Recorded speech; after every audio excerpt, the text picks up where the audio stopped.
Un PDG millionnaire a donné 100 € à une petite fille pauvre qui mendiait. Mais le lendemain, il a failli s'évanouir en la voyant sur la tombe de sa femme défunte. Julien Moreau marchait à grandes enjambées sur les trottoirs glacés du quartier des Affaires de Lyon. Le vent fouettait son visage, mais il n'y prêtait aucune attention. À 37 ans, il était PDG d'une entreprise de technologie réputée, un nom qui circulait avec respect dans les cercles économiques et que les médias adoraient qualifier de génie discret du numérique français. Mais derrière ses costumes sur mesure et ses discours maîtrisés, Julien portait un fardeau que le monde ne voyait pas.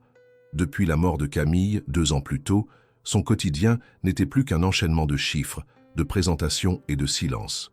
Il avait cessé de vivre dans sa maison, ou du moins de l'habiter pleinement. Tout y était resté figé comme un musée de souvenirs. Il rentrait tard, repartait tôt, évitait les couloirs trop sombres, les objets familiers, les musiques douces. Et surtout, il évitait le cimetière. Depuis l'enterrement, il n'y avait jamais remis les pieds. L'hiver à Lyon semblait plus cruel cette année-là. Les rues étaient blanches, les vitres embuées, les passants pressés. Julien sortait d'une réunion avec le conseil d'administration, l'esprit engourdi par les stratégies de croissance, quand il décida de ne pas appeler de voiture. Il voulait marcher, sentir le froid, s'éloigner du vide artificiel de la salle de conférence. Ses chaussures laissèrent des empreintes nettes dans la neige. Il passait devant des vitrines closes, des cafés vides, des décorations de Noël abandonnées aux lumières vacillantes. Ce genre de décorations, Camille les adorait. Chaque année, elle les installait trop tôt, trop colorées, trop joyeuses. Lui s'en plaignait en riant. Maintenant, il donnerait tout pour une seule de ces lumières maladroites accrochées de travers sur leur balcon. Il traversa la place Bellecour, les mains profondément enfoncées dans les poches de son manteau. Le froid le mordait mais l'apaisait d'une certaine manière. Il s'arrêta devant une boulangerie fermée, son regard perdu dans les lettres dorées de la devanture. Et c'est là qu'il la vit. Une petite fille, pas plus de 8 ans. Elle portait un manteau trop grand aux coudes usés et un bonnet délavé qui ne couvrait qu'à moitié ses oreilles rougies. Elle était assise sur le trottoir, les genoux repliés contre sa poitrine, les yeux fixés sur les passants qui ne la voyaient pas. Julien la regarda d'abord sans s'arrêter. Il avait l'habitude d'ignorer ce genre de scène, pas par cruauté, mais par automatisme. Une partie de lui était devenue imperméable à ce qui dépassait son quotidien millimétré. Mais quelque chose, dans le silence de cette rue, dans la solitude de cet enfant, l'arrêta. Elle leva les yeux vers lui. Son regard était calme, direct. Pas celui d'une mendiante désespérée, mais d'une âme qui attendait quelque chose. Ou quelqu'un. Elle tendit la main, sans un mot. Julien chercha machinalement dans sa poche. Il n'avait pas de monnaie, seulement quelques billets. Il en sortit un, le roula à moitié et le glissa dans la paume tendue. 100 €, donnés sans réfléchir. Il accompagna son geste d'un léger sourire, presque gêné, puis reprit sa marche, persuadé qu'il oublierait cette scène dans l'heure. Mais au moment où il tourna le dos, il l'entendit. Un rire discret, léger comme un souffle. Il se retourna. Elle le regardait encore, tenant le billet dans ses doigts gelés. Et elle souriait. Ce sourire, doux, lumineux, un peu triste. Exactement comme celui de Camille lorsqu'elle essayait de le rassurer, même à travers ses propres larmes. Le cœur de Julien manqua un battement. Il continua son chemin, le pas soudain incertain, les pensées dispersées. Le froid n'avait plus la même morsure. Et alors qu'il entrait dans son immeuble quelques rues plus loin, il savait déjà que cette nuit-là, il ne dormirait pas. Le lendemain matin, les rues de Lyon semblaient figées dans le même silence glacé de la veille. Le ciel, couvert d'un voile gris uniforme, n'avait rien de prometteur. Julien Moreau avançait d'un pas hésitant, sans direction précise. Il avait quitté son appartement plus tôt que d'habitude, incapable de se concentrer sur quoi que ce soit depuis la veille. Le regard de cet enfant et plus encore ce sourire avaient planté quelque chose en lui. Un souvenir, une faille, un appel silencieux qu'il ne parvenait pas à ignorer. Il reprit exactement le même chemin. Rue par rue, pas par pas, il retraça son itinéraire, jusqu'à la boulangerie fermée où il l'avait vue. Mais à son arrivée, le trottoir était vide. La porte restait close, la vitrine grisée par la condensation, et il n'y avait plus trace de la petite fille au bonnet trop grand. Il resta un moment immobile, comme s'il attendait qu'elle surgisse de nulle part. Rien. Des passants passaient, pressés, insensibles à sa présence. Le monde reprenait sa routine, et il se retrouvait à espérer que la sienne vienne d'être bouleversée. Il s'approcha d'un homme en train de fumer devant une quincaillerie voisine, l'air aussi usé que les murs de la façade. Julien demanda s'il avait vu une petite fille assise là la veille. L'homme haussa les épaules, tira sur sa cigarette et dit qu'il ne voyait personne depuis des jours. Une vieille dame qui rentrait dans le bâtiment adjacent fit la même réponse. Julien tenta encore auprès d'un jeune livreur qui arrangeait ses colis. Même ignorance. Comme si la fillette n'avait jamais existé. Ce n'était pas de l'inquiétude rationnelle qui le gagnait. Ce n'était pas la peur d'un danger, ni une impulsion charitable. C'était autre chose. Une sensation profonde, inexplicable. Un appel intérieur qu'il ne savait pas nommer. Il décida alors de s'asseoir sur le petit banc public à l'angle de la rue, non loin de l'endroit précis où elle s'était trouvée. Il resta là longtemps, les yeux scrutant chaque visage, chaque silhouette. Rien ne revenait, rien ne répondait. En rentrant chez lui, il posa son manteau sur le dossier du canapé sans même retirer ses chaussures. La lumière du jour peinait à entrer par les grandes baies vitrées de son salon, donnant à la pièce une ambiance d'aquarium silencieux. Il resta debout un moment, figé, les mains dans les poches. Il marcha ensuite jusqu'à son bureau, ouvrit un tiroir et en sortit un petit cadre posé à l'envers. La photo de Camille, souriante, les yeux rieurs, les cheveux en bataille, le regard fixe sur l'objectif. Elle avait ce don de tout comprendre, sans qu'il n'ait besoin de parler. Julien s'assit, le cadre entre les mains. Ce sourire qu'il avait vu chez la petite fille, il le retrouvait là, dans les traits figés de Camille. Une douceur mélancolique, un éclat de lumière au cœur de la tristesse. Il resta ainsi longtemps, sans savoir combien de temps avait passé. Les minutes se dissolvaient dans l'air comme la buée sur les vitres. Une seule question tournait en boucle dans son esprit. Comment une enfant qu'il n'avait jamais vue pouvait-elle lui rappeler à ce point la femme qu'il avait tant aimée? Plus tard, en début de soirée, il descendit marcher de nouveau. Il n'avait pas faim. Il n'avait pas envie de parler à quiconque. Il voulait seulement comprendre. Il s'arrêta dans une supérette ouverte tardivement et acheta quelques viennoiseries, plus par habitude que par nécessité. En sortant, il se retrouva, sans y penser, sur le même trottoir que la veille. Il resta debout, cette fois de l'autre côté de la rue, observant l'endroit exact où elle avait tendu la main. Il y avait un détail qu'il n'avait pas relevé auparavant. Une petite marque dans la neige, une empreinte fine, comme si un poids léger avait été posé là longtemps. Une sorte de cercle flou effacé par le vent. Il s'agenouilla, passa les doigts sur la glace. C'était ridicule, il le savait, mais il ne pouvait s'en empêcher. Alors qu'il se relevait, un clochard passa près de lui. Julien l'interpella, un peu nerveux, et lui demanda s'il avait vu une fillette dans le coin ces derniers jours. L'homme s'arrêta, pencha la tête et répondit après un temps « Non, aucune gamine ici. Les enfants, ils restent pas dans le froid, mon gars. » Puis il s'éloigna, comme si la question lui avait laissé un goût amer. Julien rentra chez lui encore plus troublé. Il monta lentement l'escalier, traversa le couloir obscur et s'arrêta devant la porte de la chambre de Camille. Il ne l'avait jamais ouverte depuis le jour de l'enterrement. Il avait fait installer un verrou qu'il n'avait jamais osé tourner. Ce soir-là, il posa la main sur la poignée, sans aller plus loin.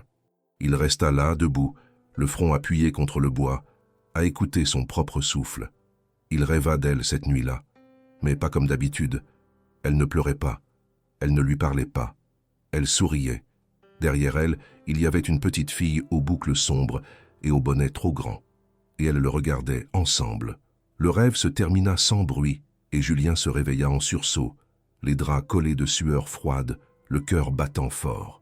Il alluma la lampe, regarda autour de lui, cherchant un sens à ce qu'il vivait. Dans le silence de sa chambre, une certitude étrange grandissait. Il devait la revoir. Pas par curiosité, mais parce que quelque chose en lui, une part ancienne et oubliée, s'était réveillée. Et elle ne se rendormirait pas sans réponse. Julien Moreau passa les jours suivants dans un état de tension imperceptible aux yeux du monde, mais qui grignotait peu à peu chaque recoin de sa conscience. Son entourage professionnel ne remarquait rien. Il restait le même homme concentré, ponctuel, précis dans ses décisions, mais à l'intérieur, quelque chose s'était déplacé, comme une faille minuscule dans une structure parfaite, invisible à l'œil nu, mais promise à une fracture inévitable. Ce qui avait été un simple geste de générosité était devenu, contre toute logique, une obsession silencieuse. Il n'arrivait plus à se libérer de ce souvenir. Les yeux calmes de la fillette, son silence tranquille, ce sourire identique à celui de Camille. Le jeudi matin, il décida de faire à nouveau le trajet vers la boulangerie. Il arriva bien plus tôt que d'habitude, avant même que la lumière du jour perce entièrement la brume hivernale. La rue était presque vide. Il attendit. Encore, 1 heure, puis 2.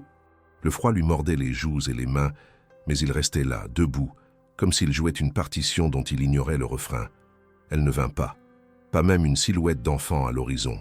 Rien. Juste les bruits de la ville qui reprenaient leur souffle matinal. Il décida alors d'élargir son périmètre. Il marcha jusqu'aux ruelles voisines, observa les entrées d'immeubles, les recoins près des conteneurs, les abribus. Toujours rien. Comme si cet enfant n'avait jamais été là. Comme si elle n'était qu'un produit de son esprit. Une création née de son chagrin accumulé. Mais quelque chose en lui refusait cette idée. Ce n'était pas une hallucination. Il l'avait vue. Il avait senti le contact de sa main, fragile, mais bien réel. Il avait vu son sourire. Dans un geste désespéré, Julien alla frapper à quelques portes des alentours. Il se présenta comme un simple voisin inquiet, cherchant une petite fille qu'il avait aperçue seule dans le froid. Les réponses furent toujours les mêmes. Des haussements d'épaules, des regards gênés, des excuses vagues. Personne ne connaissait d'enfant errant dans ce coin. Personne n'avait vu une fillette aux habits trop grands. Aucun rapport, aucun souvenir. De retour chez lui, il s'effondra dans son fauteuil, un café froid entre les mains. Il se sentit soudain ridicule. Pourquoi se lançait-il dans cette quête absurde? Pourquoi une simple rencontre brève et sans suite avait-elle réactivé en lui un tel tumulte? Il savait pourquoi, au fond. Ce n'était pas l'enfant. C'était Camille, ce sourire, cette impression d'écho, de message voilé, de pont entre deux mondes. Le soir venu, il appela Anne, son assistante. Elle travaillait avec lui depuis 8 ans, connaissait tout de ses habitudes, de ses manies, mais très peu de son intimité. Il lui demanda un service inhabituel. Trouver des informations sur les enfants de la rue à Lyon, les dossiers ouverts sur des mineurs isolés, les rapports des services sociaux sur les abris d'urgence. Elle n'osa pas poser de questions, mais son silence trahissait sa surprise. Il raccrocha avec un remerciement rapide, presque maladroit. Il n'avait pas l'habitude de demander de l'aide sur des sujets personnels. Cette nuit-là, il rêva encore. Mais cette fois, il se trouvait au cimetière. La neige recouvrait les pierres tombales, et tout était silencieux, sauf le bruit doux d'un rire d'enfant. Il s'approchait du tombeau de Camille, et là, la petite fille était assise, comme si elle l'attendait. Dans ses mains, elle tenait une fleur blanche. Quand il s'éveilla, il avait les paupières humides et le cœur battant trop fort. Le lendemain, il prit une décision qu'il avait évitée pendant 2 ans. Il irait au cimetière. Il ne savait pas ce qu'il espérait y trouver. Peut-être rien. Peut-être seulement la confirmation qu'il devenait fou. Mais il ne pouvait plus rester passif. Il avait besoin d'une réponse, même si elle était absurde, même si elle ne menait nulle part.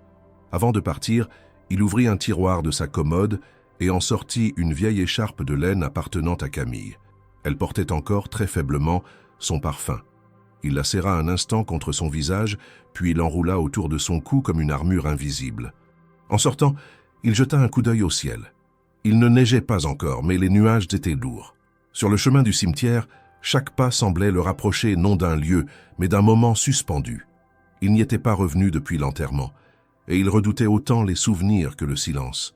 Il franchit le grand portail de fer forgé, les doigts tremblants. L'allée centrale était presque déserte. Seuls quelques corbeaux s'envolaient à son passage. Il marchait lentement, reconnaissant malgré lui les contours familiers de ce lieu qu'il avait tenté d'oublier. En approchant de la tombe de Camille, une sensation étrange le traversa, une sorte de chaleur dans le creux de l'estomac, inattendue, presque douloureuse. Il ne savait pas pourquoi, mais il avait le sentiment qu'il n'était pas seul. Et soudain, tout s'arrêta.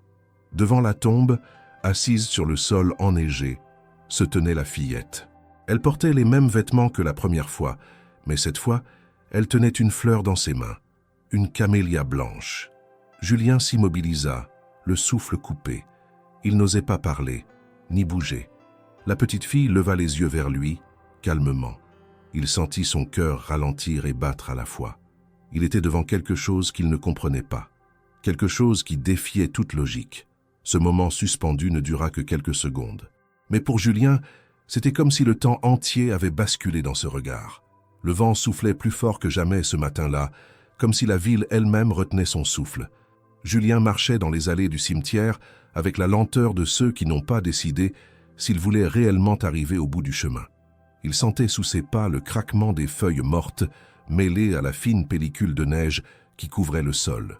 Son regard restait fixé droit devant lui, refusant de se poser sur les noms gravés, les croix froides ou les fleurs fanées. Chaque pierre semblait être une voix muette dans l'air gelé.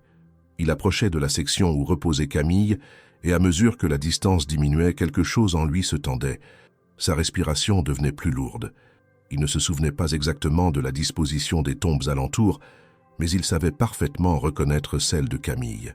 Il n'en avait jamais parlé à personne, mais il avait supervisé personnellement la création de la stèle, choisi la forme, la pierre, les mots gravés.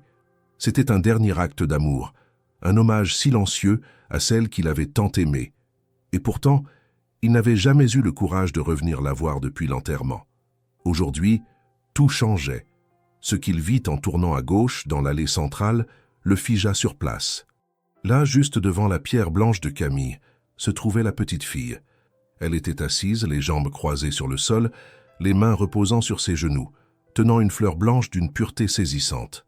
Julien reconnut immédiatement une camélia, la même que Camille avait toujours désiré voir un jour sur sa tombe, une fleur dont il n'avait jamais parlé à quiconque. Il resta un moment sans bouger, son souffle formant de petits nuages dans l'air glacial.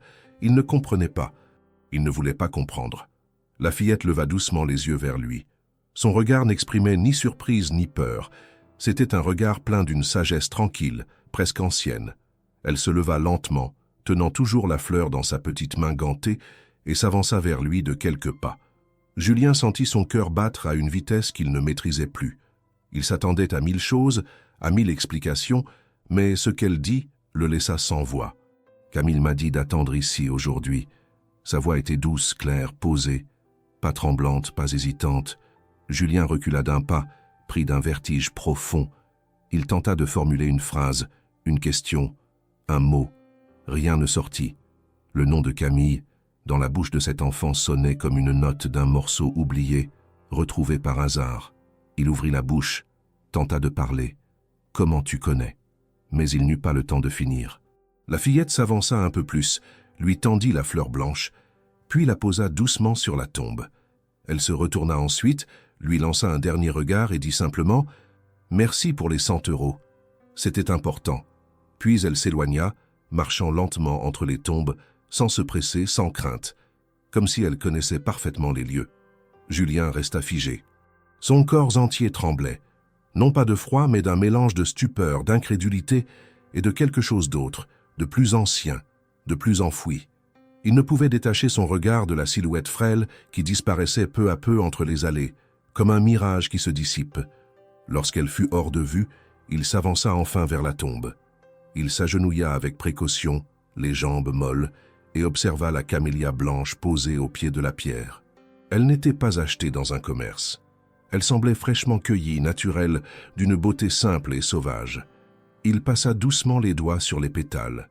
Un frisson le parcourut. Il se souvint parfaitement du moment où Camille lui avait dit, un soir d'hiver, blotti contre lui sur le canapé, « Si un jour je pars, promets-moi de ne jamais m'apporter de roses.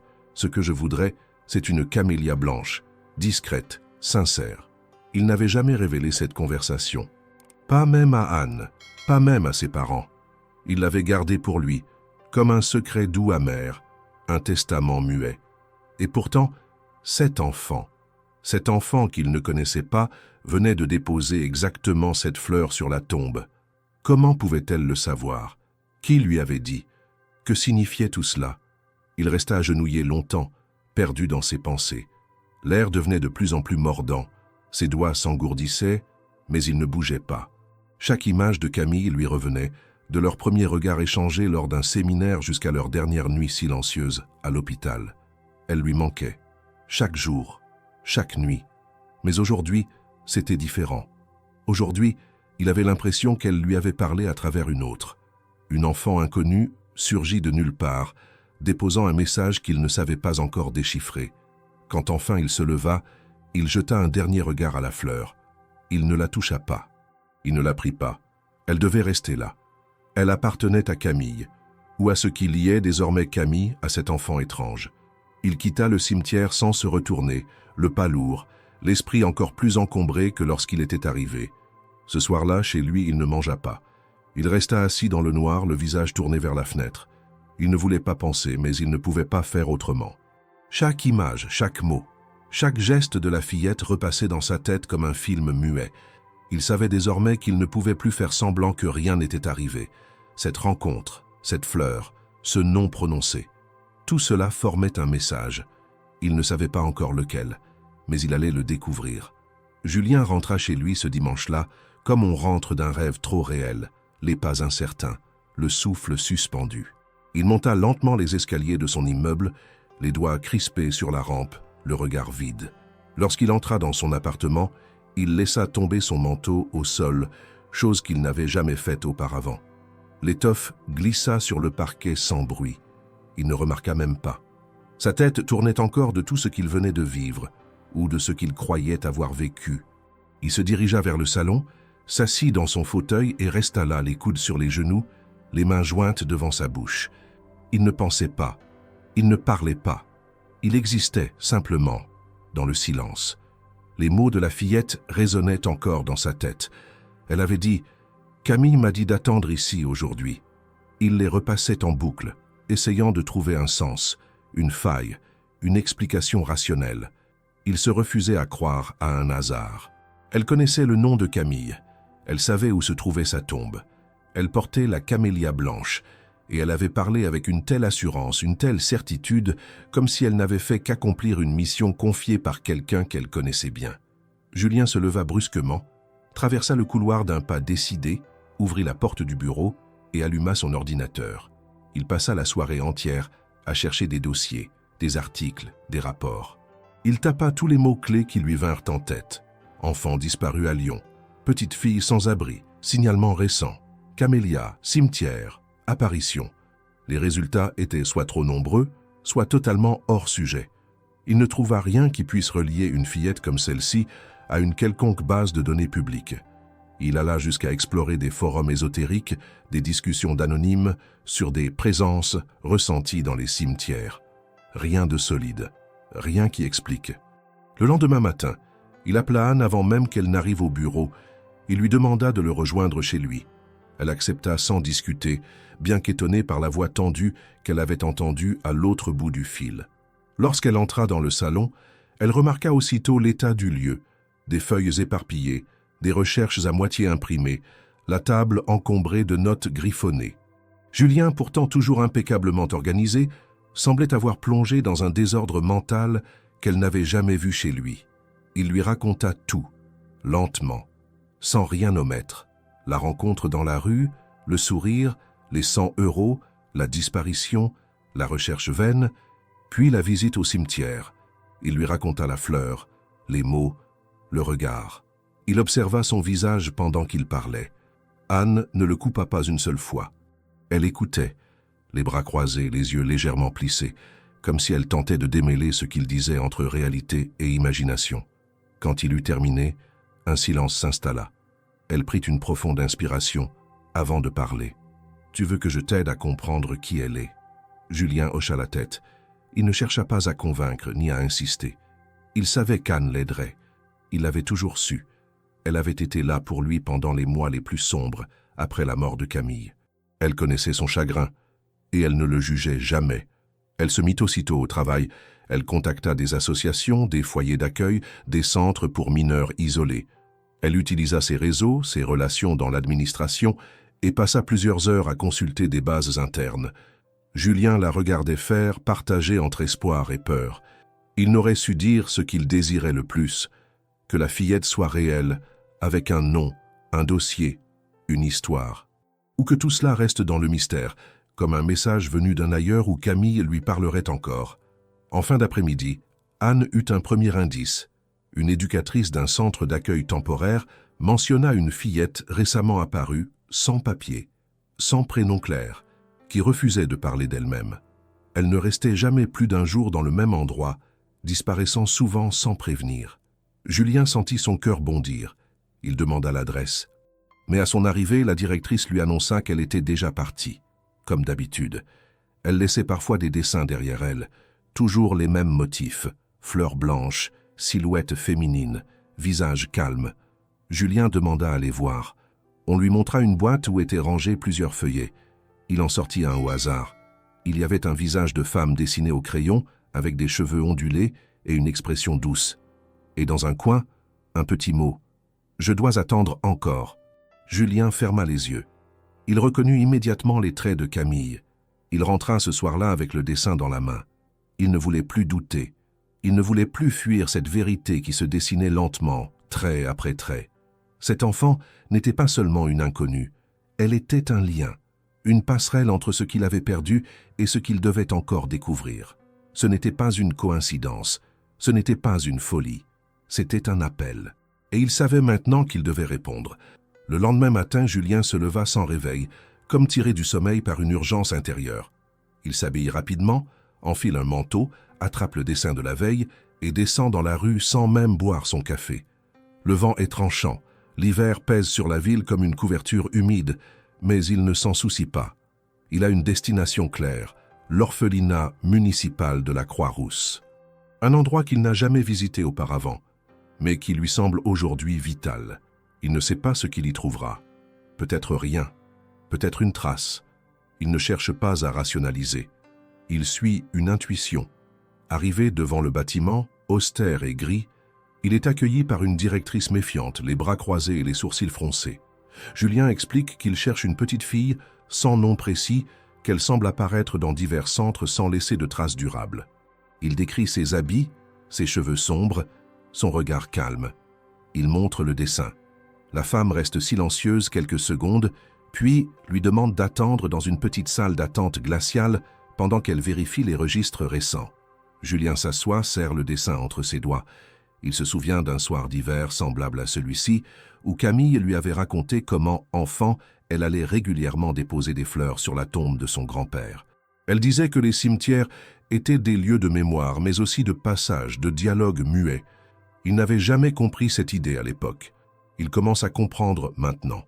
La directrice revient avec une fiche à la main. Elle ne contient pas grand-chose. Une petite fille retrouvée devant la gare de Perrache il y a 2 semaines, sans papier, sans identité. Elle avait refusé de donner son nom. L'assistante sociale de service l'avait appelée Héloïse, pour les besoins du dossier. Le prénom n'était pas confirmé, mais elle l'avait accepté sans protester. Elle était restée une nuit, puis s'était volatilisée. Aucune autre information. Julien demande à voir l'endroit où elle dormait. La directrice hésite, puis accepte. La chambre est modeste, 2 lits, un placard, rien de personnel, rien de vivant. Mais sur le mur, à côté du radiateur, quelqu'un a griffonné quelque chose au crayon. Julien s'approche. C'est une phrase écrite d'une main enfantine. « Je ne suis pas seul quand je suis là ». Il ferme les yeux. Il sent que ce lieu a porté sa présence. Il le sent physiquement, comme une vibration dans l'air. En sortant de l'orphelinat, il appelle Anne. Elle répond immédiatement. Il lui raconte ce qu'il a trouvé. Et elle lui dit qu'elle a aussi avancé. Elle a contacté plusieurs centres d'urgence et a obtenu le témoignage d'une bénévole affirmant avoir vu une petite fille correspondante à la description de Julien. Elle venait parfois aux distributions alimentaires, ne parlait presque pas, mais laissait souvent des petits objets derrière elle. Des fleurs, des bouts de papier pliés, des dessins. Toujours la même signature, Héloïse. Julien demande à voir ces objets. Anne promet de les récupérer le jour même. En attendant, il décide de visiter une dernière fois le cimetière, comme s'il pouvait y trouver une nouvelle réponse. Lorsqu'il y arrive, le ciel est plus clair, le vent s'est apaisé. Il avance à pas lents vers la tombe de Camille. La fleur blanche est toujours là, intacte malgré le gel. À côté, quelque chose attire son attention. Un petit morceau de papier, soigneusement plié. Il le ramasse, le déplie. Dessin simple, un cœur, une fleur, une silhouette féminine. Et en bas, un mot écrit en lettres tremblées. « À toi ». Il rentre chez lui avec le dessin. Il le pose sur la table du salon à côté de celui qu'il a trouvé au centre d'accueil. Il les observe côte à côte. Même style, même ligne, même douceur. Il n'a plus aucun doute. C'est la même main, le même message, décliné à travers les jours, les lieux, les silences. Anne arrive 1 heure plus tard avec un petit carton contenant ce qu'elle a pu réunir. Il l'ouvre lentement.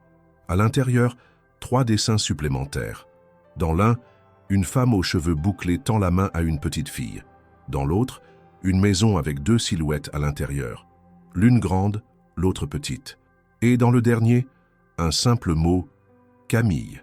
Julien sent sa gorge se nouer. Il regarde Anne, qui ne dit rien. Elle comprend. Tout cela dépasse la logique, mais pas l'émotion, pas le lien. Ils restent un moment en silence. Puis Julien murmure, presque pour lui-même, « Elle savait. Camille savait que j'allais la retrouver. » Anne ne répond pas. Elle pose simplement une main sur son bras. Un geste simple, présent. Julien se lève, marche jusqu'à la fenêtre, regarde la ville s'étendre sous le ciel gris. Il ne sait pas où tout cela va le mener, mais il sait une chose. Il ne reculera plus. Il doit comprendre. Il doit trouver Héloïse. Et plus encore, il doit comprendre pourquoi Camille a laissé cette trace. Car ce n'est plus seulement une recherche, c'est un appel du passé qui se mêle au présent. Une histoire qui n'est pas terminée, une vérité qui commence, lentement, à se révéler. Julien se réveilla avant l'aube, comme s'il avait dormi uniquement par obligation physique. Son esprit n'avait cessé de tourner pendant la nuit, recomposant chaque image, chaque mot, chaque trace laissée par Héloïse. Il s'habilla mécaniquement, prit un café à moitié tiède et s'installa à son bureau entouré de feuilles griffonnées, de dessins d'enfants et des quelques objets que la fillette avait laissés derrière elle. L'air dans la pièce était sec, presque coupant, mais il ne bougea pas. Il fixait le vide comme s'il attendait que quelque chose vienne s'emboîter, un souvenir, une phrase, une révélation. Il prit l'un des dessins en main, celui où figurait une femme aux cheveux bouclés, debout à côté d'une enfant. Il n'avait jamais montré cette image à personne. Il l'avait gardée comme un talisman silencieux, un fragment de réponse à une question qu'il n'avait pas encore osé poser. Puis lentement, il ouvrit le tiroir de son bureau et en sortit une vieille boîte à bijoux en bois. À l'intérieur, soigneusement posée sur un tissu blanc, reposait une photo de Camille, qu'il gardait depuis leur mariage. Dans cette image, elle portait une robe légère et un collier de perles d'ambre qu'il lui avait offert. Il n'avait jamais vraiment prêté attention à ce détail. Mais maintenant, quelque chose l'attirait. Il posa la photo à côté du dessin. Les cheveux, les yeux, l'expression du visage, tout y était. Mais ce qui le frappa le plus, ce fut le collier. Dans le dessin, la femme portait aussi un collier d'ambre. Chaque perle y était reproduite avec une minutie presque impossible pour une main d'enfant. Julien sentit une onde glacée lui traverser l'échine. Ce bijou avait été enterré avec Camille. Personne d'autre que lui ne savait cela. Personne. Le téléphone sonna, le faisant sursauter. C'était Anne. Sa voix était calme, mais il sentit qu'elle aussi était sur le fil du réel, prête à croire à ce qu'elle n'aurait jamais envisagé quelques jours auparavant. Elle lui dit qu'elle avait retrouvé une conversation ancienne, notée dans un carnet où Camille écrivait parfois. C'était un fragment, une phrase griffonnée entre 2 listes de courses. « Si un jour tu es trop perdu, quelque chose de pur viendra te trouver. » Julien resta un instant sans répondre. C'était exactement ce que Camille lui disait parfois, presque comme une formule rituelle, sans qu'il n'y ait jamais prêté vraiment attention. Il raccrocha, bouleversé. Le puzzle commençait à prendre forme. Lentement, doucement, presque douloureusement. Il se rappela une nuit particulière, plusieurs années avant la maladie, quand ils avaient parlé de l'idée de l'âme, de ce qui reste après la mort. Camille, allongée à côté de lui avait dit en murmurant que si jamais elle devait partir avant lui, elle laisserait un signe. Pas une ombre, mais une lumière. Pas un adieu, mais un passage. Julien se leva brusquement, prit son manteau et décida de retourner au cimetière. Il n'avait pas prévu d'y aller encore, mais il sentait que quelque chose l'y attendait. Arrivé sur place, il marcha rapidement jusqu'à la tombe. La camélia blanche était toujours là, mais ce n'était pas tout. Un autre petit objet l'attendait cette fois, un coquillage. Un simple petit coquillage, comme ceux qu'on trouve sur les plages. Camille adorait la mer. Elle disait toujours que la mer contenait toutes les réponses, même celles qu'on n'ose pas poser. Il prit le coquillage, le tourna dans sa main. Il n'était pas cassé, pas sale. Il semblait presque neuf, comme s'il avait été déposé avec soin. Il le porta à son oreille par réflexe et entendit le souffle de l'air s'engouffrer doucement à l'intérieur, comme une voix lointaine, comme un souffle ancien. Il ne savait pas comment, ni pourquoi, mais il savait maintenant avec certitude. Camille guidait quelque chose. Peut-être pas de manière tangible, mais il y avait une volonté, une continuité. Les jours suivants, il retourna chaque jour au cimetière. Il parlait parfois à voix basse, comme s'il s'adressait à Camille. D'autres fois, il restait silencieux, espérant une nouvelle apparition d'Héloïse. Mais elle ne revenait pas. Pas là. Pas encore. Il commença alors à parcourir les rues de Lyon, celles que les enfants des rues fréquentent souvent. Il apprit à repérer les signes, les marques laissées à la craie près des portes, les lieux où la nourriture est offerte, les abris improvisés. Il demandait partout. À chaque fois qu'on lui disait qu'une petite fille solitaire avait été vue, il s'y rendait. Un jour, alors qu'il longeait les berges du Rhône, il vit un vieux monsieur nourrissant des pigeons. Par habitude, Julien lui demanda s'il avait vu une petite fille seule, cheveux noirs, souvent silencieuse. L'homme hocha lentement la tête. Oui, elle vient parfois. Elle dessine sur les bancs. Elle parle toute seule. Elle dit qu'elle attend quelqu'un. Julien sentit son cœur bondir. Elle a un nom? Elle dit s'appeler Héloïse. Mais elle change parfois. Une fois, elle m'a dit qu'elle s'appelait comme une fleur. Julien serra les poings. Tout concordait. Il demanda quand elle reviendrait. Le vieil homme haussa les épaules. Elle vient quand il fait froid, mais pas trop. Quand il y a du vent, mais pas de pluie. Julien sourit malgré lui. C'était absurde, poétique, exactement comme Camille. Ce soir-là, chez lui, il prit tous les dessins, tous les objets et les étala sur le sol du salon. Il les regarda longtemps. Puis il prit une feuille blanche, un stylo, et écrivit une phrase qu'il ne s'était jamais autorisé à dire depuis 2 ans. « Je suis prêt à t'écouter ». Il posa le papier à côté du coquillage et attendit. Le vent était plus froid que jamais, et la lumière du matin semblait filtrer à travers un voile de tristesse que rien ne parvenait à dissiper. Julien se tenait debout à la fenêtre de son salon, les bras croisés, regardant les toits de Lyon blanchis par une neige fine et persistante. Depuis plusieurs jours, il tournait en rond dans sa propre existence, incapable de se concentrer sur le travail, détaché de tout ce qui, autrefois, remplissait ses journées. Il avait mis, entre parenthèses, sa position de PDG, repoussé des réunions, évité des appels. Ceux qui le connaissèrent de loin pensaient qu'il prenait un congé bien mérité. La vérité était tout autre. Il dérivait, lentement, vers quelque chose qu'il ne comprenait pas. La recherche d'Héloïse devenait chaque jour plus incertaine. Les pistes se brouillaient, les témoins se contredisaient, les traces disparaissaient. Chaque nouvelle tentative se heurtait à une impasse. Et Julien, bien qu'animé par une volonté intérieure profonde, sentait ses forces s'éroder. Il avait marché des heures dans les rues, interrogé des dizaines de passants, visité des centres d'accueil, toujours sans succès. Il commençait à douter. Non pas de la véracité de ce qu'il avait vécu, mais de sa capacité à continuer. Il se sentait ridicule, errant dans la ville à la recherche d'un fantôme que personne ne semblait vraiment voir. Ce jour-là, il descendit une nouvelle fois dans les rues, sans objectif précis. Il marchait lentement, le visage battu par le vent, les pensées embrouillées. Il passa par les quais, là où un vieil homme lui avait dit avoir vu la fillette. Personne. Il poursuivit jusqu'au centre-ville, croisa des enfants, des familles, des couples. Partout, la vie suivait son cours. Lui, il était figé dans une quête qui n'avait ni début clair, ni fin en vue. Il s'arrêta devant une vitrine où un mannequin d'enfant portait un bonnet rouge, identique à celui qu'Héloïse portait la première fois. Son cœur se serra. Il détourna les yeux. En tournant dans une petite rue à l'écart, il trébucha sur une irrégularité du trottoir. En se rattrapant, il remarqua un petit papier au sol, à moitié recouvert par la neige. Par réflexe, il le ramassa.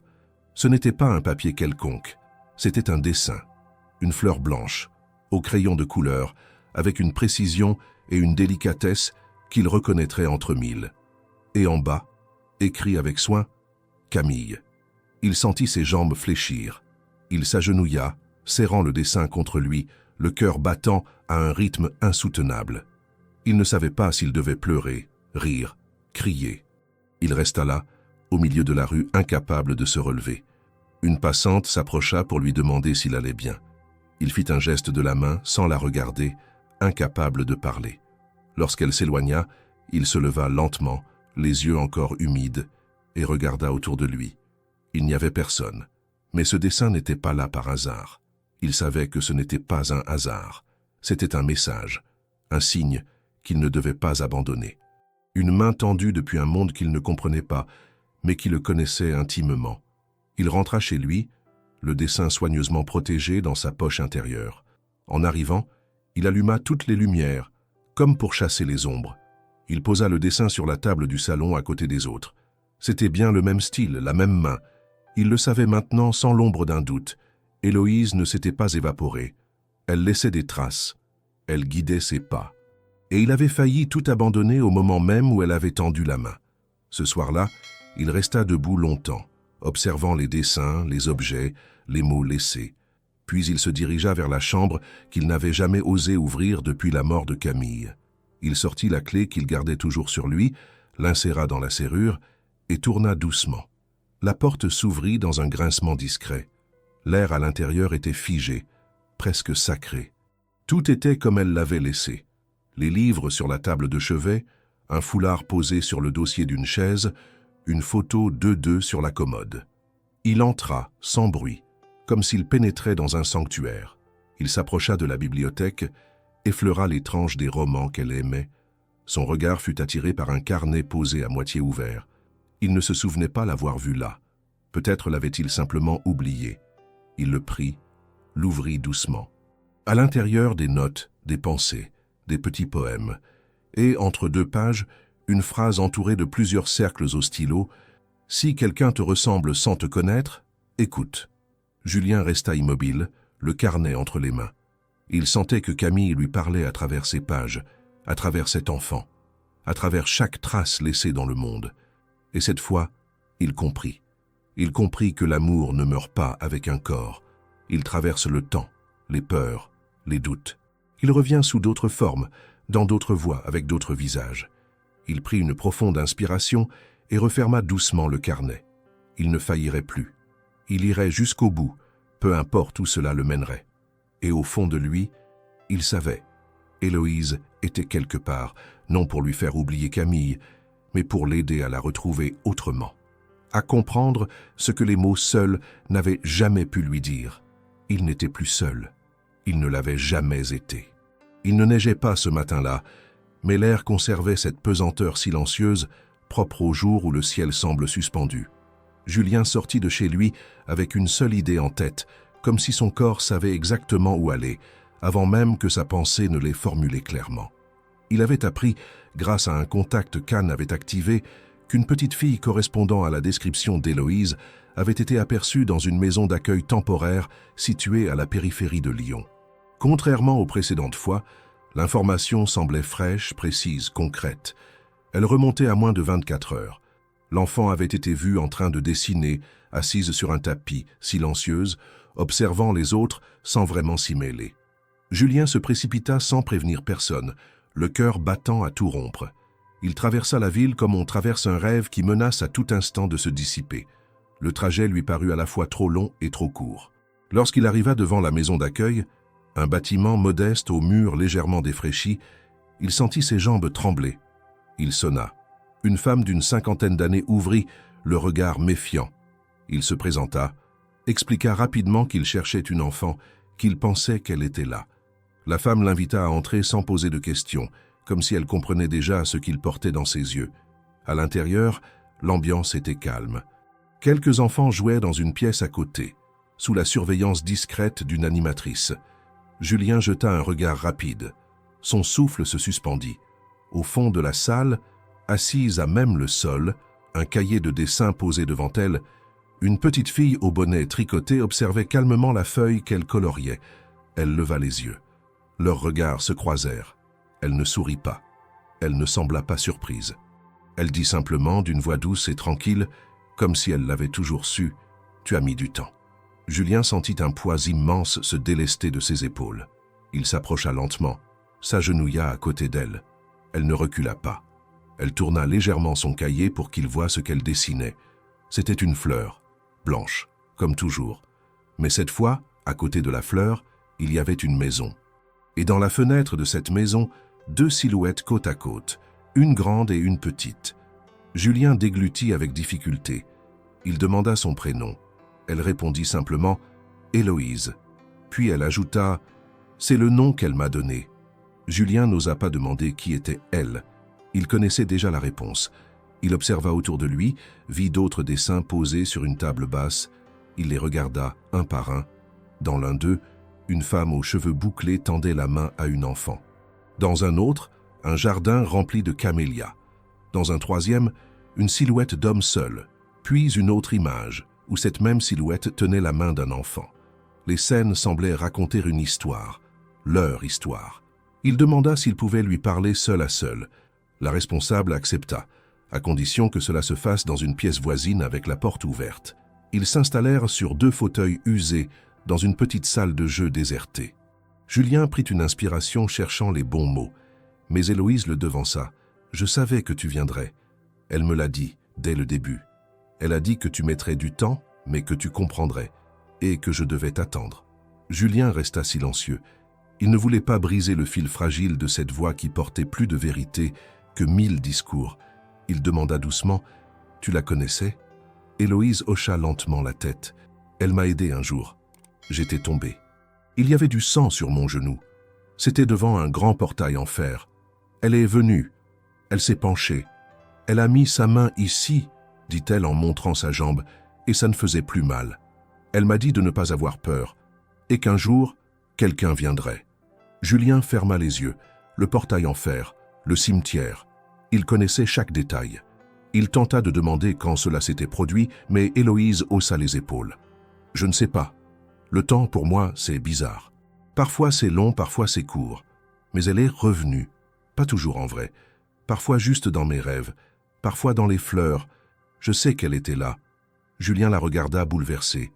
Il n'y avait aucune hésitation dans ses paroles, aucune construction d'enfant qui invente une histoire. C'était une vérité vécue, ressentie, portée avec simplicité. Il demanda si elle voulait venir avec lui. Elle répondit « Si tu ouvres la porte qu'elle a fermée, je peux y aller. » Julien ne comprit pas tout de suite. Puis il pensa à la chambre, celle de Camille, qu'il avait fermée pendant 2 ans, celle qu'il venait à peine de rouvrir. Il se leva, passa une main sur son visage, revint vers elle. Il tendit la main. Héloïse la prit sans hésiter. Avant de quitter le centre, il parla à la responsable. Il expliqua la situation, sa volonté de s'occuper d'elle, de l'accueillir chez lui. La procédure ne serait pas simple, mais sa position, ses moyens, son dossier sans faille joueraient en sa faveur. Il repartirait, mais reviendrait avec tous les documents. Il laisserait Héloïse là encore quelques jours, mais cette fois, il savait où elle était, et elle savait qu'il reviendrait. En sortant, il marcha lentement sous le ciel pâle. Il n'avait pas toutes les réponses, mais il n'avait plus de doute. Cet enfant était venu vers lui non pas pour combler un vide, mais pour ouvrir une porte, celle qui menait vers un autre amour, pas celui qui remplace, mais celui qui prolonge, celui que Camille, d'une manière ou d'une autre, avait préparé. Julien passa les jours suivants dans une sorte de frénésie méthodique. Il rassembla les documents nécessaires pour entamer la procédure d'accueil temporaire d'Héloïse, consulta un avocat spécialisé en droit familial, sollicita l'avis d'un psychologue pour enfants. Chaque étape était respectée avec une précision presque obsessionnelle. Ce n'était pas de l'angoisse ni de la peur de l'échec. C'était une urgence intérieure, une conviction que le destin lui avait confié une mission et qu'il ne pouvait ni l'ignorer ni la retarder. Plus que jamais, il sentait qu'il ne s'agissait pas simplement d'aider une enfant perdue, mais d'accomplir une promesse que Camille, d'une façon mystérieuse, avait laissée en suspens. Un après-midi, alors qu'il rangeait de vieux papiers dans son bureau à la recherche de documents de son mariage, il retrouva une petite photographie glissée entre les pages d'un album. Il s'agissait d'une image prise par un ami lors d'un week-end en Provence. Camille riait de dos, les cheveux en désordre à cause du vent, et portait à son poignet une fine chaîne d'ambre, offerte par Julien le jour de leur fiançailles. Une pièce unique, faite main, avec 3 petites perles de forme irrégulière. Elle avait insisté pour la porter le jour de l'enterrement, et Julien avait veillé à ce que son souhait soit respecté. La chaîne avait été placée sur son poignet avant que le cercueil ne soit scellé. Personne, à part lui et le personnel de la maison funéraire, n'était au courant. Plus tard dans la soirée, alors qu'il visitait Héloïse au centre d'accueil, il remarqua quelque chose d'étrange dans ses dessins récents. L'un représentait une femme debout, les bras ouverts, entourée d'une lumière douce. Sur son poignet, une chaîne d'ambre, identique à celle de la photo. Julien sentit un frisson lui traverser la colonne vertébrale. Il sortit la photographie de sa poche, la montra à Héloïse. « Tu connais cette femme ?» Elle regarda l'image longuement sans parler. Puis elle hocha la tête. « C'est elle. C'est celle qui m'a parlé. Elle a dit que tu avais besoin de moi, et que moi, j'avais besoin de toi. Elle m'a montré la maison, la chambre, le jardin. Elle a dit que j'y serais bien. » Julien s'assit abasourdi. Il voulait lui poser 100 questions, mais chaque mot lui semblait insuffisant. Comment expliquer que la fillette savait des choses que seul lui connaissait? Comment pouvait-elle reproduire un bijou disparu dans un cercueil depuis 2 ans? Comment comprendre cette logique invisible qui liait Camille à cet enfant, au-delà de la mort, au-delà du temps? Il se leva, fit quelques pas dans la pièce. Héloïse le suivait du regard, tranquille.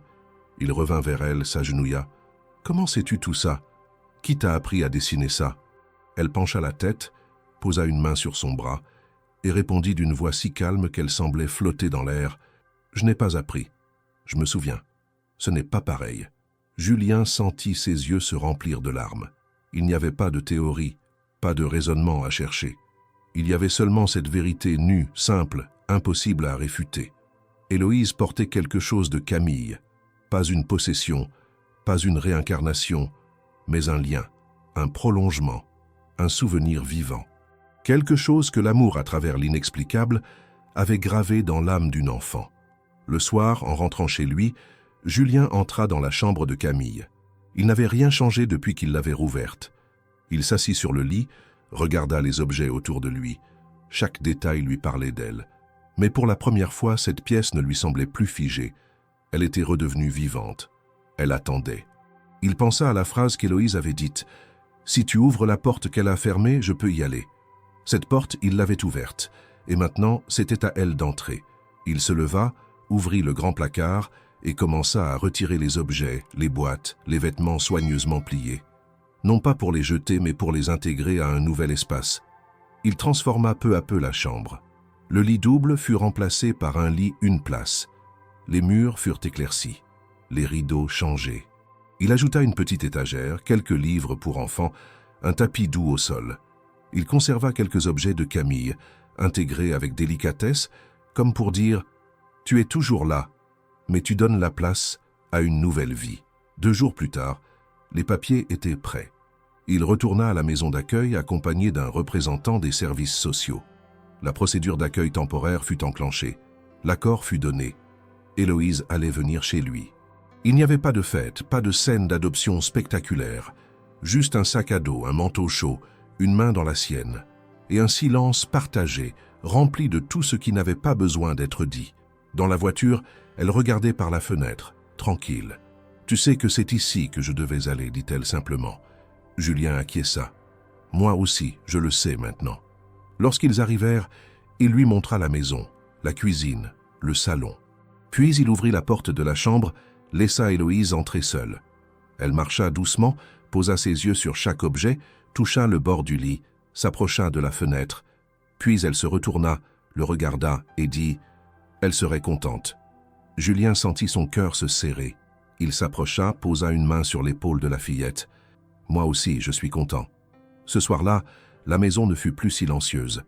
Il y eut des bruits de pas, des petits rires, une musique douce qu'il n'avait pas écoutée depuis des années. Il cuisina des pâtes, Héloïse mit la table. Ils mangèrent ensemble, sans formalité, mais avec cette étrange sensation d'harmonie retrouvée. Il comprit enfin que le passé n'était pas une prison, c'était une racine, et qu'à travers cette fillette, Camille avait permis à cette racine de porter un fruit inattendu, vivant, présent, évident. Les jours passaient empreints d'une étrange harmonie, douce et feutrée, comme si le temps lui-même hésitait à reprendre son cours habituel. Julien découvrait chaque matin une version nouvelle de la vie. La maison autrefois muette résonnait désormais de bruits simples mais essentiels. Des pas légers dans le couloir, une voix enfantine fredonnant des mélodies, des crayons glissant sur du papier, le tintement d'un verre posé un peu trop vite. Rien de spectaculaire, mais tout semblait profondément juste. Héloïse s'était installée dans l'espace comme si elle y avait toujours vécu, sans maladresse, sans réserve, et cela sans jamais forcer sa place. Julien observait, chaque jour, l'adaptation de cet enfant qui ne posait aucune question inutile, qui ne réclamait rien, qui ne faisait preuve d'aucune dépendance affective excessive. Elle était là, pleinement, et cela suffisait. Pourtant, dans cette sérénité apparente, quelque chose le poussait à en savoir plus. Pas pour tout rationaliser, mais parce qu'il sentait que la clé de cette histoire, aussi émotive qu'elle fût, résidait dans une vérité plus profonde. Une vérité que seule Héloïse semblait détenir. Un matin, alors qu'ils prenaient le petit déjeuner ensemble, Julien lui demanda, presque sans y penser, ce qu'elle se souvenait de sa vie d'avant. Elle releva les yeux de son bol, s'essuya calmement la bouche et répondit d'une voix neutre « Je ne sais pas trop, c'est flou. Il y a des choses que je me rappelle, mais je ne sais pas si elles sont vraies. » Il hocha la tête, compréhensif, sans insister. Mais plus tard dans la journée, alors qu'ils rangeaient ensemble un vieux carton de livres dans le grenier, Héloïse s'arrêta soudain, fixa un point précis du mur et dit, presque en murmurant, « Je suis tombée devant un grand portail noir. Mon vélo a glissé sur les feuilles. J'ai pleuré. Il n'y avait personne. Puis elle est venue. Elle sentait bon comme une fleur. Elle avait une voix douce qui faisait penser à une chanson. Elle a mis ses mains sur mes genoux, m'a souri, et j'ai eu moins mal. Elle m'a dit d'attendre ici parce que quelqu'un viendrait. » Julien, figé, sentit son cœur se serrer. Il n'avait pas besoin de demander où cela s'était passé. Le grand portail noir, c'était celui du cimetière où reposait Camille. Cette chute, cet événement, il n'en avait jamais entendu parler. Il n'y avait eu aucune mention dans les journaux locaux, aucun signalement.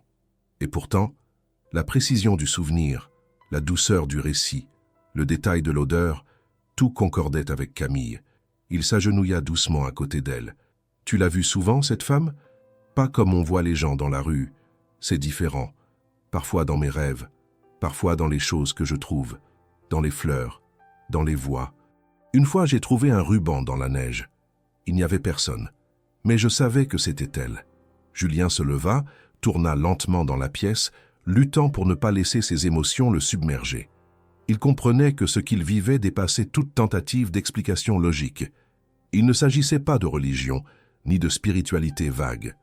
C'était quelque chose de plus personnel, de plus viscéral, une communication au-delà des mots, une continuité de présence, un amour qui, au lieu de se dissoudre dans la mort, avait trouvé un chemin pour persister. Plus tard, il parla à Anne de cette conversation.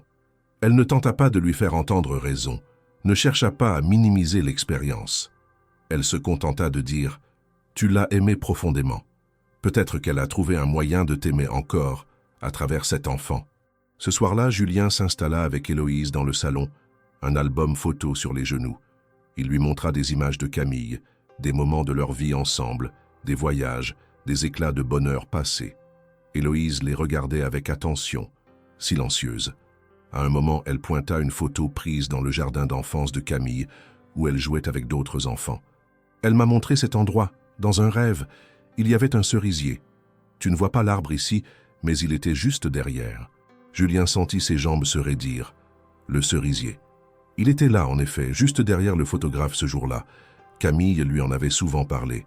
Il n'apparaissait pas sur la photo, mais il était bien là. Encore une fois, Héloïse avait vu ce que personne d'autre n'aurait pu inventer. À partir de ce moment, Julien cessa de chercher une explication. Il décida de vivre cette vérité telle qu'elle lui était offerte. Héloïse faisait partie de sa vie, et elle y avait été guidée par quelque chose de plus grand que lui, de plus puissant que le chagrin. Elle n'était pas là pour le consoler. Elle était là pour l'aider à traverser, pour transformer ce qu'il croyait fini en quelque chose de nouveau. La vérité derrière Héloïse n'était pas une énigme à résoudre, mais une réponse incarnée à une promesse faite dans le silence. Camille avait dit qu'il ne serait jamais seul, et qu'un jour quelque chose de pur le trouverait. Cette chose avait un nom, un regard, une main, une voix, et Julien savait maintenant qu'il n'avait pas été choisi par hasard. Il avait été préparé, pas à pas, geste après geste, pour accueillir cette vérité. Et il n'avait plus peur. Le lendemain matin, la lumière perçait à travers les rideaux de la chambre d'Héloïse, comme un murmure discret d'un jour qui ne voulait pas troubler la paix naissante de la maison. Julien se tenait dans le couloir, une tasse de café à la main, observant la porte entr'ouverte d'où s'échappait un léger chant d'enfant. quelque chose entre une berceuse et une comptine improvisée. Il n'avait pas entendu cela depuis des années. Ce son simple et fragile venait combler une absence dont il ne soupçonnait pas l'étendue. Camille avait aimé les matins, les rituels de réveil lent, les chansons au hasard. Héloïse faisait renaître ses gestes dans un décor pourtant identique, mais désormais habité autrement. Julien s'approcha de la salle à manger où les dessins de la veille étaient encore éparpillés. Il les rassembla méthodiquement. Certains étaient joyeux, colorés, représentant des scènes du quotidien. Une table dressée, 2 silhouettes lisant un livre, une fenêtre ouverte sur un ciel bleu. D'autres, plus abstraits, montraient des fleurs, des escaliers, des clés, des cercles, des symboles que, malgré lui, il associait désormais à Camille. L'un d'eux retint particulièrement son attention. Un arbre aux branches longues, portant des feuilles en forme de cœur, et à ses pieds, 2 personnages main dans la main. Il tourna le dessin. Au dos, un mot unique, écrit en lettres appliquées, « maison ». Il comprit à cet instant que ce qu'il vivait depuis plusieurs semaines ne pouvait rester suspendu dans l'ambiguïté. Il devait choisir, non pas entre son passé et son présent, mais entre rester figé dans le souvenir ou avancer vers une forme de mémoire vivante. Il avait accueilli Héloïse chez lui par nécessité d'âme. Maintenant, il devait faire de cette présence un engagement. L'amour véritable ne se mesure pas à la durée, mais à l'intensité de la reconnaissance qu'on lui accorde. Camille avait été son grand amour, mais Héloïse était désormais sa mission, son évidence, sa prolongation. Ce jour-là, il prit rendez-vous avec l'assistante sociale. Il arriva au bureau accompagné d'Héloïse. La fillette s'était habillée seule, portant une écharpe bleue que Camille aimait porter les soirs d'hiver. Elle n'avait pas posé de questions. Elle savait, comme elle avait toujours su. Assis dans le bureau au mur couvert de dossiers et de photos d'enfants en attente, Julien expliqua avec calme sa décision. Il voulait adopter, pas temporairement, pas symboliquement.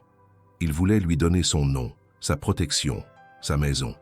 Il parlait sans trembler, chaque mot coulant comme une promesse qu'il n'avait plus besoin de peser. L'assistante sociale, d'abord surprise par la rapidité de sa décision, étudia les documents, consulta les informations recueillies par Anne, écouta le récit de l'arrivée d'Héloïse dans la maison. Elle observa surtout l'attitude de la petite fille, son calme, son ancrage, sa façon de regarder Julien comme on regarde un pilier qu'on sait inébranlable. Rien de ce qui se passait là n'avait l'air d'un accident.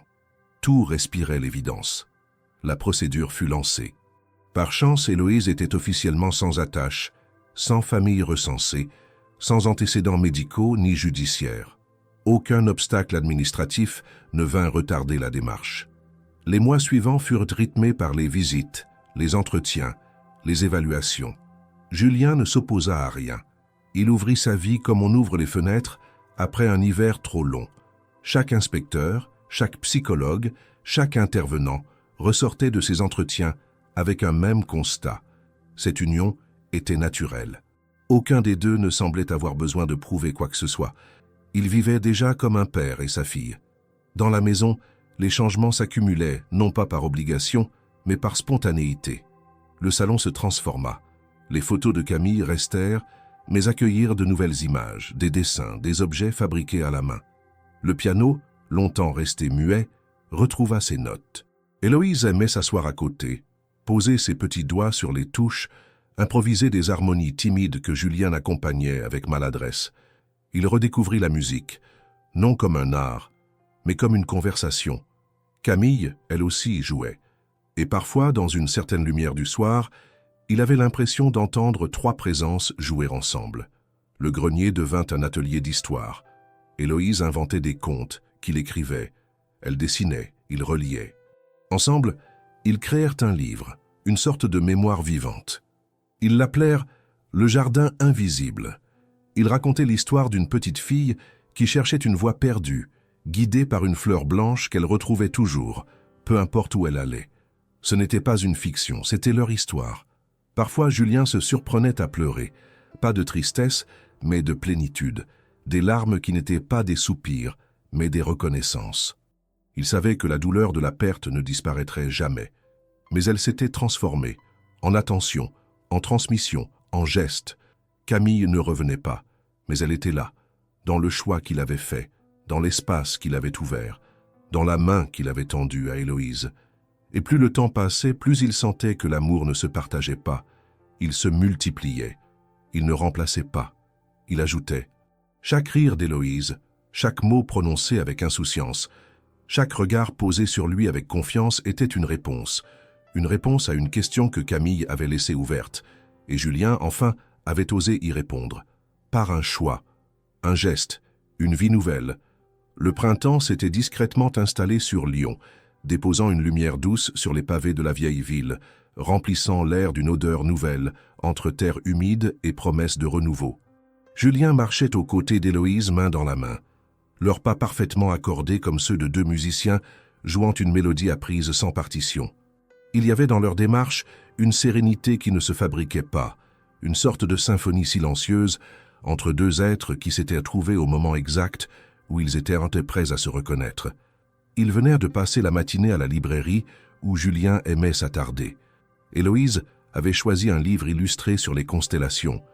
Elle disait vouloir apprendre à reconnaître les étoiles, pour savoir où sont ceux qu'on ne voit plus.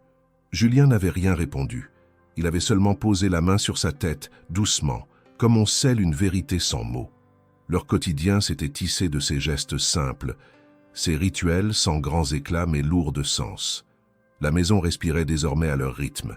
Le silence n'y était plus absence, mais espace. L'espace de la mémoire, du respect, de la complicité. Ce jour-là, ils prirent le chemin du cimetière. Julien n'avait rien dit à Héloïse avant de partir, mais elle savait, comme toujours. Elle portait un petit panier en osier contenant une camélia blanche qu'ils avaient cueillie ensemble dans le jardin municipal, le seul endroit où ce type de fleur poussait en dehors de serre. La fleur n'était pas parfaite, une de ses feuilles était légèrement froissée, mais elle était réelle, et c'était tout ce qui comptait. En arrivant devant le grand portail en fer, Julien sentit son cœur battre plus fort. Il y était déjà venu plusieurs fois depuis qu'Héloïse vivait avec lui, mais jamais avec elle. Il avait voulu que cela vienne d'elle, que ce soit elle qui indique le moment. Aujourd'hui, c'était le bon. Elle traversa le portail en silence, sans crainte. Ses pas étaient lents, assurés. Elle avançait comme si elle connaissait les lieux depuis toujours. Julien la suivit à quelques pas, respectueux de ce qu'elle allait faire.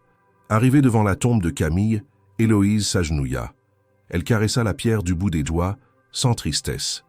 Puis elle posa la fleur. Julien resta debout derrière elle, les mains dans les poches, le regard flou. Il sentit le vent tiède sur son visage, un vent qui n'était pas là pour balayer, mais pour souligner. La stèle de Camille était telle qu'il l'avait choisie, avec une sobriété élégante. Mais aujourd'hui, une chose avait changé. Juste à côté, sur un petit socle de pierre ajouté discrètement, une plaque avait été fixée. Julien l'avait commandée en secret, quelques semaines plus tôt. Il n'en avait parlé à personne. Même Anne n'était pas au courant. Il voulait que ce soit un acte intime, une offrande discrète, comme Camille les aimait. Sur cette plaque, une phrase gravée. « C'est à travers elle que tu m'as retrouvé. » Héloïse la lut à voix basse. Puis elle se retourna vers Julien et sourit. Ce sourire. Ce même sourire. Pas une copie, pas une imitation. Une résonance, une fidélité. Quelque chose qui ne se fabrique pas. Julien sentit son souffle se suspendre, non pas par surprise, mais par reconnaissance. Il avait déjà vu ce sourire dans un autre corps, dans un autre temps. Camille lui souriait ainsi lorsqu'il rentrait du travail, les épaules lourdes et l'âme abîmée. Elle n'avait jamais eu besoin de mots. Son sourire suffisait. Héloïse se releva. Elle s'approcha, glissa sa main dans la sienne, et ils restèrent là en silence. Pas pour prier, pas pour pleurer, pour être, pour honorer, pour prolonger ce que l'amour, dans sa forme la plus pure, avait su transmettre. Julien comprit alors que la mort n'était pas une fin mais un passage, que Camille n'avait pas été perdue. Elle avait été semée dans le monde pour refleurir là où il saurait encore aimer. Ils quittèrent le cimetière lentement. En chemin, Héloïse parla de la pluie, des oiseaux, du chocolat chaud. Rien d'extraordinaire.